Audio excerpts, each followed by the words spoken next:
Hey guys, this is Greg Denning, and you are in the School of Awesome Sauce, where I share with you amazing stories and strategies to help you live an extraordinary life. Hey my friends, good morning, or good whatever it is. Oh man, I have had some wild, crazy adventures lately. And it has been a ride. Oh man, I got to help lead an adventure for some young men, and we got to go out and do some. Actually, I'm gonna share a couple stories what we did, but even got to go out and go deep sea fishing, and we warned everyone about getting seasick, and a bunch of them, it was so funny. A bunch of them took Dramamine, and I was like, "Hey, you watch out. It'll make you tired, right?" And some of these youth, like literally on the deck of the boat, like there's water flowing by, we're rocking, we're hitting the waves, there are people walking over them, and these kids were out cold on the deck of the boat. It's hilarious. And I made it most of the way. Like I was feeling good. Actually, feeling really good. Didn't get sick at all. And then, we went out, had this fishing. It was awesome. And then on the way back in, I got so sick. And I was just, the iconic throwing up over the edge, right? It's just the classic moment. It was, but then it passed it. But it was crazy. Crazy adventures, fun times, and cool stuff. So I wanted to share some principles and some stories today that I think will be very helpful, have been a huge help for me and a huge help for people that I mentor and coach. And it's interesting in life. Here's this first principle, and you'll all of us are really good at this principle in certain areas of our life and really bad at it in others. It's almost just the inherent part of the principle. And it's this. When you become super familiar, really crazy familiar with something, then you quickly and easily notice differences and distinctions that you didn't before and that other people still don't, right? So the principle is, if I become incredibly familiar with something, then I begin to notice things that I didn't notice before about it and that other people still don't, right? Familiarity will create this awareness that what's interesting is you weren't even aware of it before, you didn't know about it before, and other people still don't. But really intense familiarity creates this awareness. So let me give you some examples. Like a simple one is with identical twins. If they really look a lot alike, then to the stranger or the people who have very little interaction with them, you look at them and you're like, I couldn't tell them apart if my life depended on it. But if you've spent a lot of time with them, then you start to notice. You notice teeny things. You become familiar with them, and you're like, oh yeah, you can tell them apart. You can do the same with musical notes, right? Those of you who have a long familiarity with music, you can hear the tiniest difference in a note. And you can tell if you're going a little flat or a little sharp. You can just hear it because you have that familiarity with it. I don't have that. Oh man, I struggle with that. And I'm trying to learn the violin, and I still, I'll be with somebody and they're like, "Whoa, that was off," and I was like, "What? I didn't hear a thing," right? And so, to those of us who are not yet familiar with it, and again, we have some of it. You have to be very familiar with it, but the tiniest difference between musical notes. So where we're going with this on the music one, well, I'll come back to it. How about languages? Some of us are linguists, and you can hear a language and boom, you can identify it, you can know what's going on. Others of us would be sitting there listening to a foreign language, and you couldn't tell if it was Spanish or Portuguese or Korean or Japanese. Or, I mean, we're like, okay, I got nothing, right? Literary references. If you're really, really familiar with books and you're well read and widely read, then you'll listen to a conversation or a discourse, and you're just boom, boom, boom. You're just picking up these literary references they're making left and right. But to someone who's unfamiliar with it, they won't have a clue that they're even that books are being referred to and classics and are being quoted, and they have no idea because the familiarity. Does this make sense? This principle is super powerful, and we can spot it in so many areas of life. And again, like I said when we started off, we are all really good at it in certain areas and really bad at it in other areas because we can't be familiar with all things. And so the things that we are really familiar with, we're going to have an awareness. We're going to pick up really subtle things that most people don't, and that we didn't before we had that relationship with this thing. And then the ones we aren't familiar with, man, we are going to stink. And so, like, of necessity, this principle works against us in the areas where we don't have that familiarity. And again, I don't think we can become that familiar in all things. And so we necessarily have to, it's humbling, which is good. And we have to acknowledge, like, oh, wait a minute. These things that I don't know well, then it's giving me blind spots. There are literally things I cannot see or understand or perceive because I'm not as familiar with those things as somebody who's really in it. And we can go on and on with, here's an experience I had just this week. We drove down to this trip, drove down to the most southern coast of Texas, down near Corpus Christi, and we were in these national parks and preserves down there. It was beautiful. It was really wonderful. And I had a little issue with my vehicle. And here, a little side story. So we get down there and it just starts smoking like crazy. I'm like, what is this? This is crazy. So I take it to a mechanic down there, and we only have a couple days down there. So I'm like, hey, I got to get this fixed. And it starts leaking oil. And I would take the mechanic, and they're like, yeah, your turbo went out. So I drive a diesel. And these diesels have a turbo, so it's this little. It's kind of like a fan that just blows air through, so you get turbo. Well, if the bearings come loose, which I find out is a very common thing, I'd never even heard of it. So here we go. Yeah, right. Here's the familiarity. I'm like, what? That's a thing. So if the bearings go out, there's a little fan in there. If the bearings wear out on the fan, which is very common, then what it can do is it allows. There's oil in it, but then because you have to keep it lubricated and keep it cool. The oil cools it from getting way too high, right? So because there's a fan blowing into the exhaust, which gives it power, but the fan has to be lubricated with oil. Once the bearings come loose, your engine oil will actually go into your exhaust, and so the oil will come out your exhaust pipe.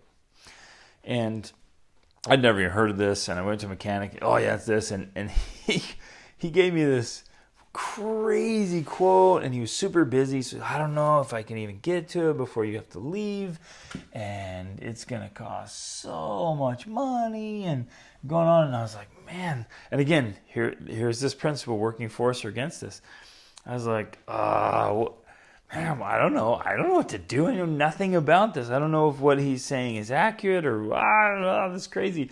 And here's a cool one that I love. I just looked up a quick YouTube video, and sure enough, there was a guy in there like, yeah, no big deal. You can do this, and here's how you do it. And he literally walks the whole thing how to switch it out. And I was like, man, that's amazing. I can do that. And I love to tell people there are a few things in the world that YouTube and I can't do together, right? I love that principle. So anyways, I took it to, there was a performance shop and they could rebuild it. So I got a rebuilt one and slapped it in myself. But here's another element of this principle. I was having a little bit of trouble with it. We're driving home. I'm like, man, it's just not working right. And again, my absolute unfamiliar. I couldn't tell the sounds. I didn't know what it was. It just So I called a friend of mine who is extremely familiar with it, right? And here's what happened and really just fired up this principle for me. I get on the phone with him and I'm like, hey, this is what's happening. He's like, oh. He's like, you forgot to tighten up one of the pipes, and there's a pipe blown up. And I'm driving down the road, right? And I just described to him what's happening. And he's like, oh, that's all that's happened. I'm like, how do you know? And he's like, I guarantee it. He's like, I literally guarantee that's your problem.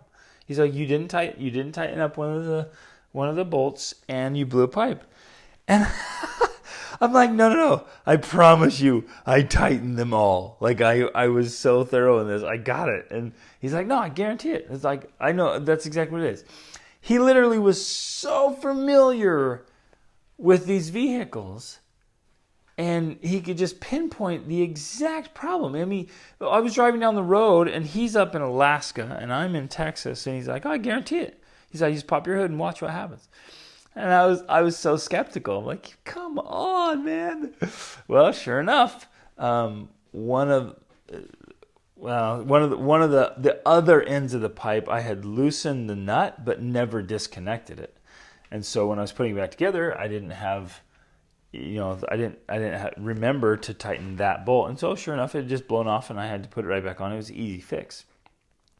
But he was so familiar with it that he could literally, over the phone, without looking at it, hearing it, anything, he could guarantee what the issue was. I was like, oh my goodness, that's beautiful.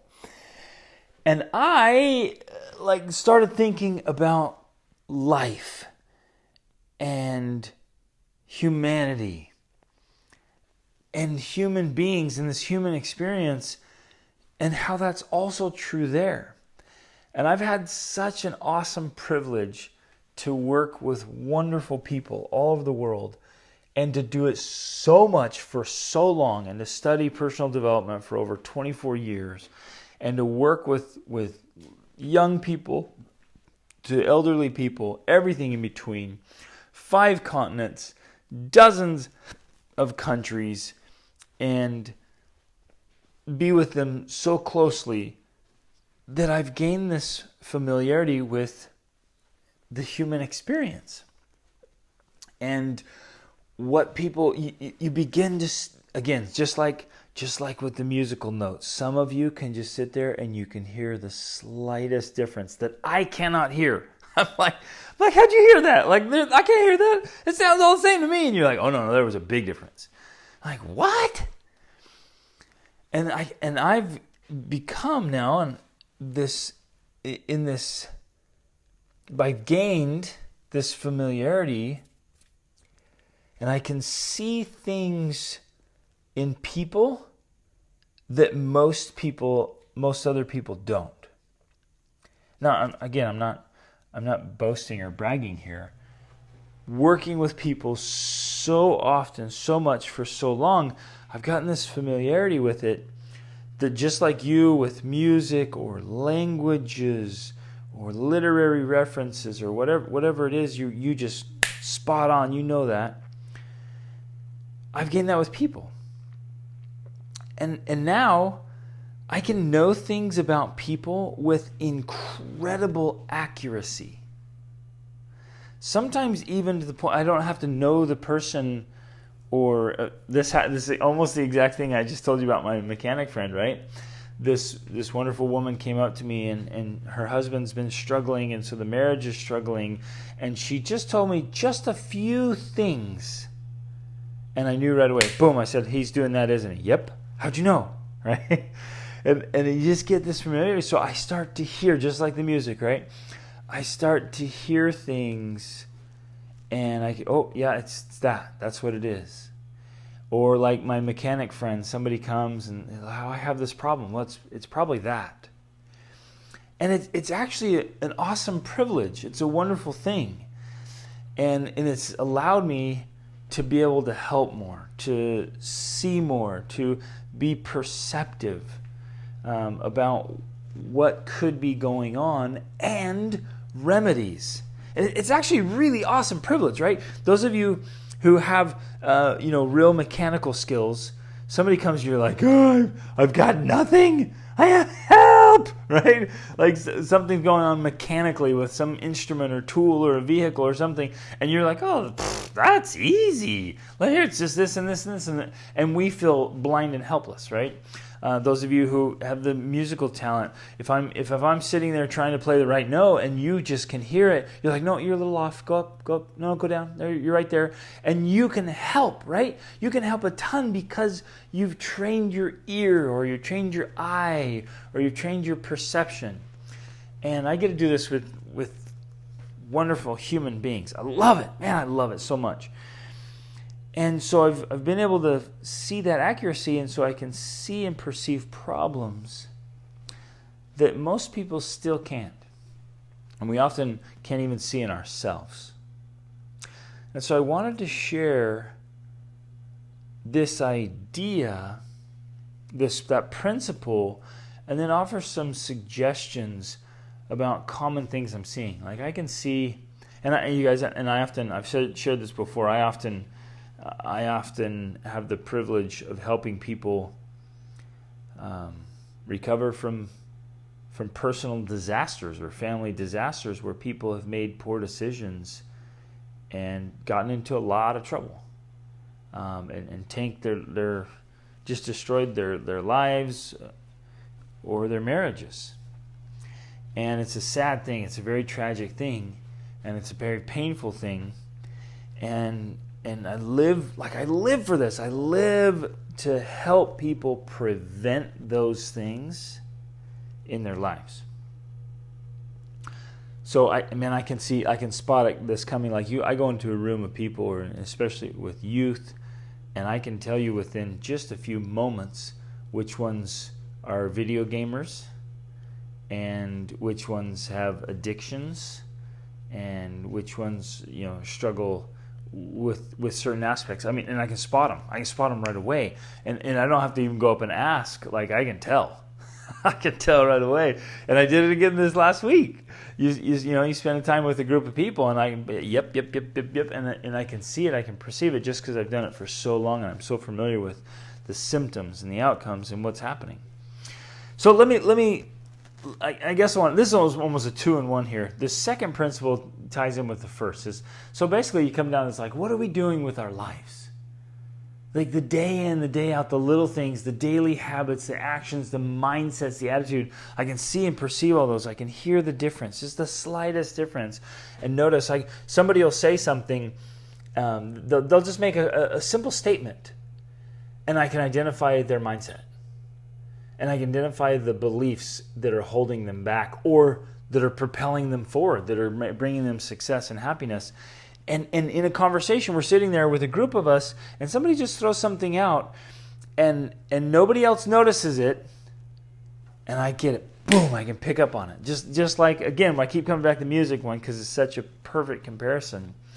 We might be sitting there and listening to somebody perform, and most of the room, maybe they play the note just slightly off, sharp or flat. Most of the room sitting there has no idea. Okay, you're sitting in your local congregation or something, and there's a musical number, and the person makes a mistake on their performance, and most of the people in there have no clue. They're like, whoop-a-doo, that sounded awesome. They really don't know. But if you have a trained ear, you go, oh, it was a little off right there, a little off right there. That's what I'm talking about. And the same is true with when people are talking. And so I can pick up these little subtle things, and then talking to them later, it's almost always accurate. Like, yep, they're concerned about this, or they're afraid of that, or they're struggling with this mindset. And so I want to kind of tie that in now to the choices we make, the mindsets we have, the actions and habits we get into, where our beliefs, our thoughts lead to our beliefs, which lead to our emotional challenges, and we just went through that series of mindset, heart set, skill set. But I had another experience. Life, you guys, life is so awesome and often so challenging. And it's wonderful because we have so many choices. Like, our life is literally a buffet of choices. It really is. And even in really tough situations where we feel like we're pretty limited, there's still a lot of choices. And this is actually one of those mindsets where we think we're powerless. And yet, even in the toughest circumstances, even as prisoners, we can still choose, like Viktor Frankl taught us. And I think it's Lopan La is how you pronounce it. Like, he was a prisoner in a Chinese prison camp, torture camp. And he talked about choosing every day. Listen to this. He's in a Chinese torture camp where most of the prisoners were just tortured and killed. And he said, every day I still woke up and was choosing to have compassion for the Chinese guards. What? It blows you away. There's still, even in the worst circumstances where you feel like all of our choices have been taken away, there's still the power of choice. And Viktor Frankl said, like, that's the one last thing that can never be taken from us, is the ability to choose how we respond, our attitude of mind. Oh, it's so powerful. So life is this buffet of choices. And while we were down on the coast, we actually had the chance to go tour an old aircraft carrier. And this aircraft carrier had been active in World War II. So it's roughly, this thing's like 80 years old-ish. And it had been very active. It had been in all kinds of battles, and actually a kamikaze plane. It was in the Pacific. It had been all over the world, but it was in the Pacific, and a kamikaze plane had actually crashed into it and had damaged it. But like, there was this legacy, right? And there were stories, just unbelievable stories inside about heroic acts. And it was this one was involved in going out and trying to find Amelia Earhart. And I mean, there was all these stories in there of what it done. And then a friend of mine pointed out this ironic contrast as you're sitting there on the beach, and how, you know, you can build your footprints go along. You're walking along the beach, and the waves just they wipe out. They're gone. And I thought in my mind, I'm like, whoa. Okay, here's this contrast right here. Here are these stories right here on this ship of acts of heroism. You know, bravery and courage and integrity in attempting to protect the freedoms of people, right? And try to stop tyrants. There's a legacy there. They made choices in this buffet of life choices. They made choices to stand up for something they believed in, to do the right thing. And we get to do that literally down to every day and even every moment. We get to choose our attitude of mind. We get to choose what we will believe. We get to choose, like, our emotional state. We get to choose how we speak to other people and how we respond. We get to choose. Isn't this awesome? Like, we get to choose, like, how we're going to react when somebody says something or something doesn't work out. We get to choose what we do with ourselves each day. We get to choose how we wake up and what we do with our morning routine.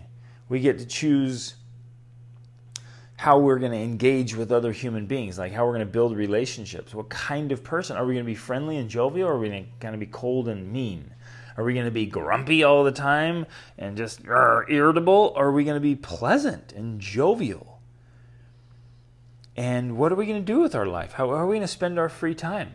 This is fascinating, you guys. This is one of the greatest things, is our free time. What you and I do with our free time reveals us.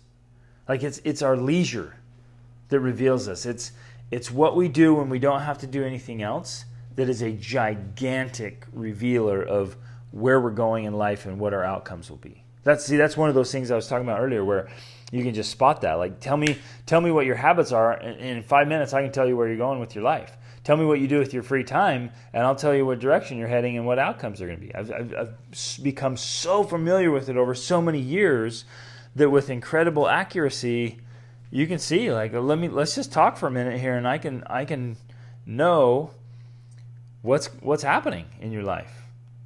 It's incredible.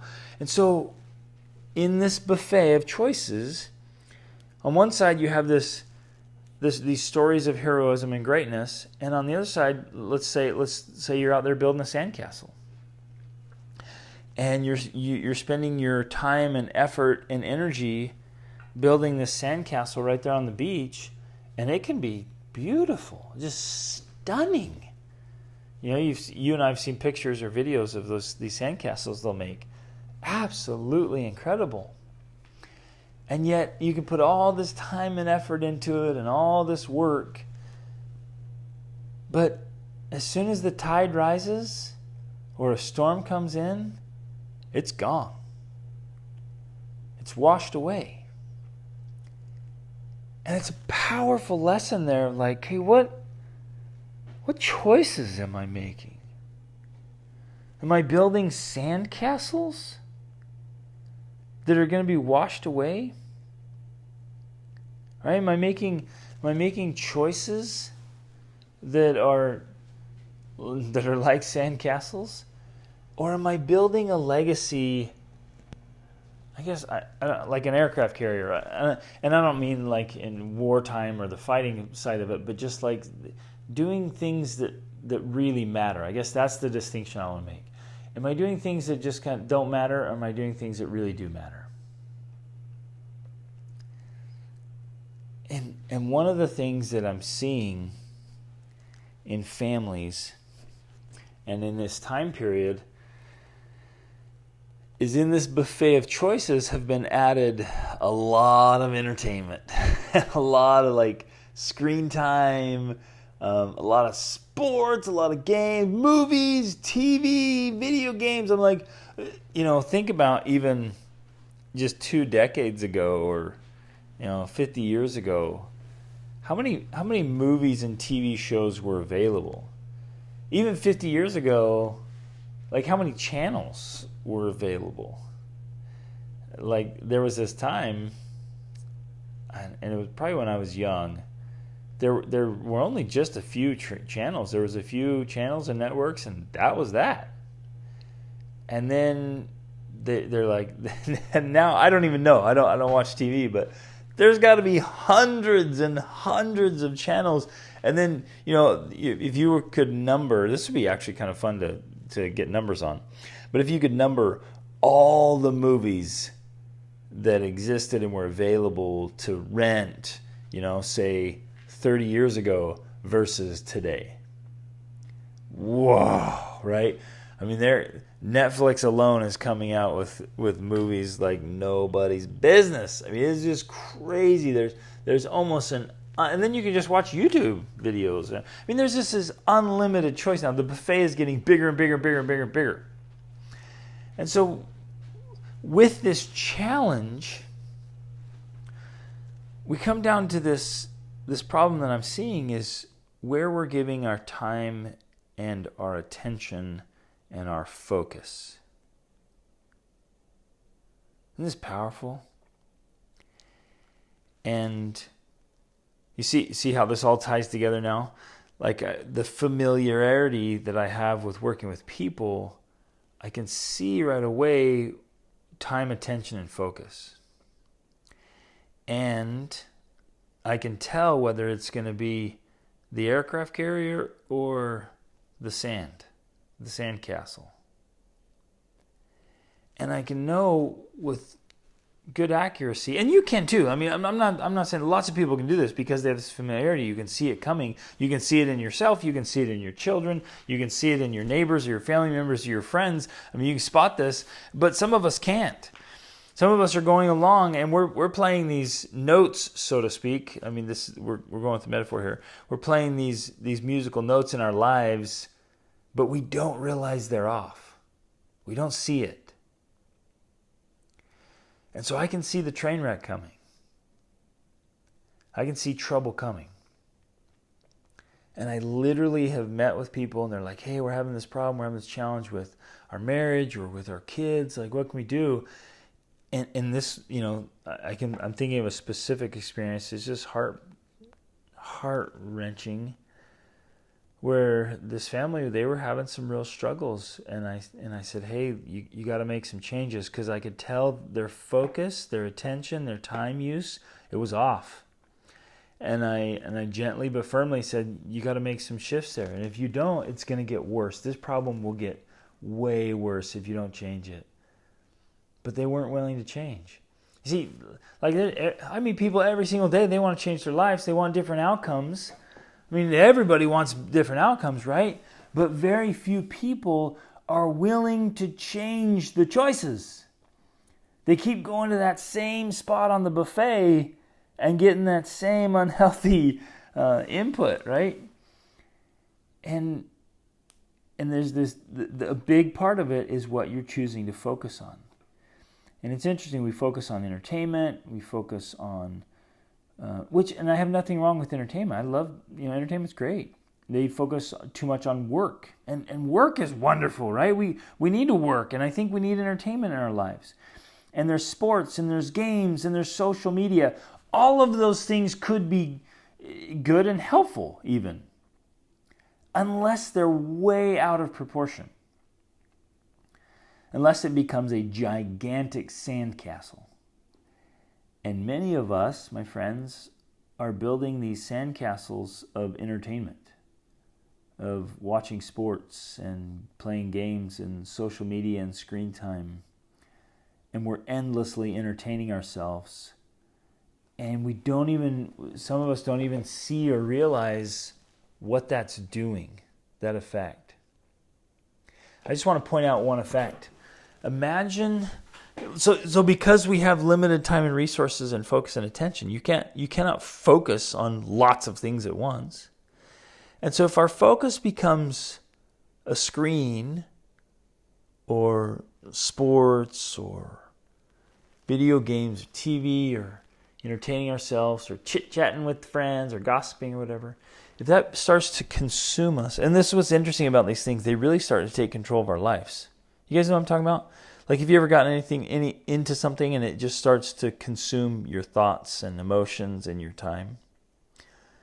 And what it does is it necessarily, just by the nature of the thing, it removes your focus from other things, like from your spouse and from your children. And that was one of the problems I was telling you about that family. The parents were very, I would either say distracted or deliberately focused on other things. They're focused on hanging out with their friends, with their hobbies, doing the things they want. And there was not near enough focus, attention, or time given to the family. And I want you for a minute to stop and ask yourself, what would it feel like to be in second place to social media? What would it feel like to be in second place to games, to entertainment, second place to your friends, to sports, to work? I mean, let this sink in. If you're a spouse, what would it feel like to be second place to any of those things?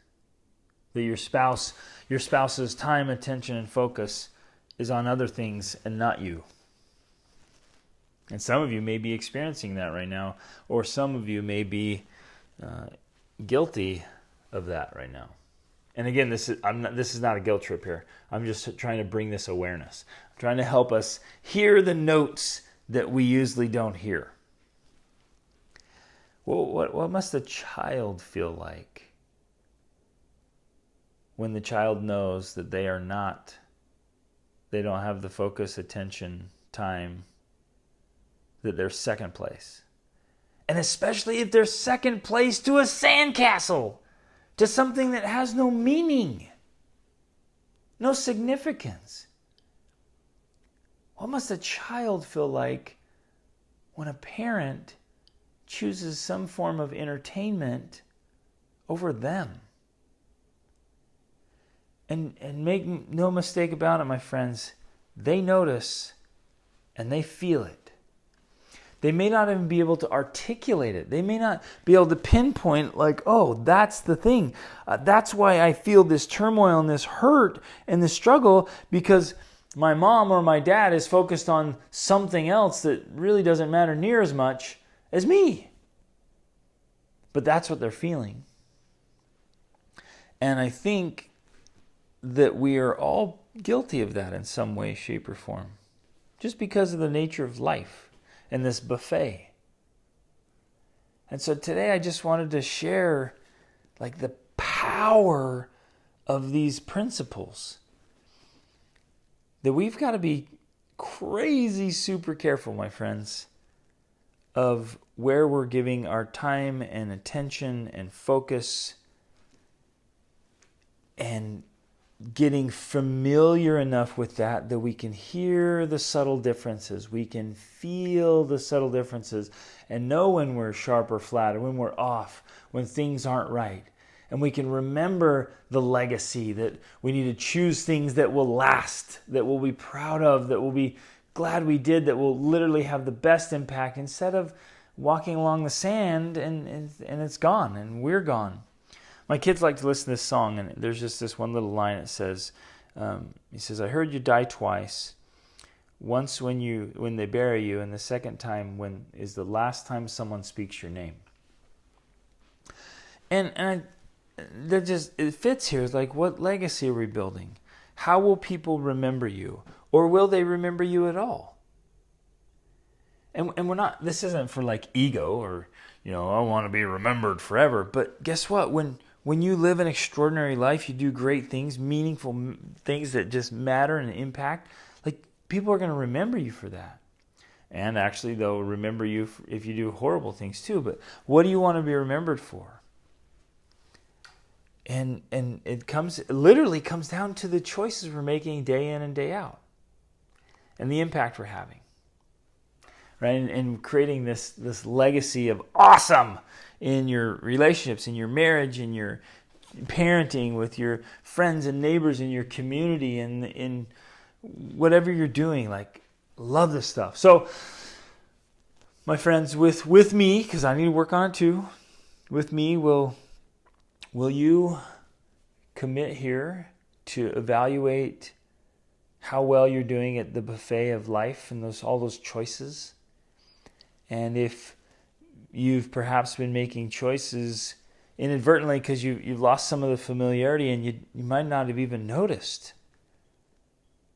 And if if there's something in your life where you've just been giving tons of time and attention and focus to the sandcastles, to the things that don't matter and won't last, let's make a shift. Let's do it today. Let's start today. And let's put our time and attention and focus on the things that matter most.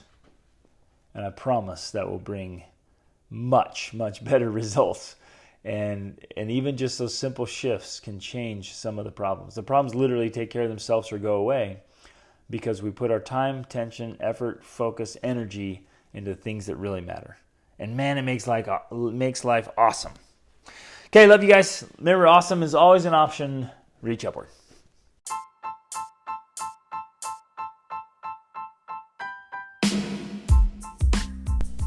Hey everybody, thanks so much for listening to this episode. I hope you got a lot of value out of it and found some things that you can apply to your life right away. Hey, I'm being totally sincere when I say I live to help you live your extraordinary life. So I hope you'll reach out to me if you have any questions, or let me know how I can help you in any important area of your life. And in fact, this podcast is brought to you by the School of Awesome Sauce monthly coaching program. Take advantage of that. Get in there. It's the best way to get a breakthrough to the next level so you can level up your health, your spirituality, your emotions, your mind, your relationships, your finances, business, every part of your life. Just get in there where you have a coach and a mentor. You have a supportive community to make things happen. So jump in there, take advantage of this, try it out. Get in there with us and level up your life. See you on the inside. Reach upward.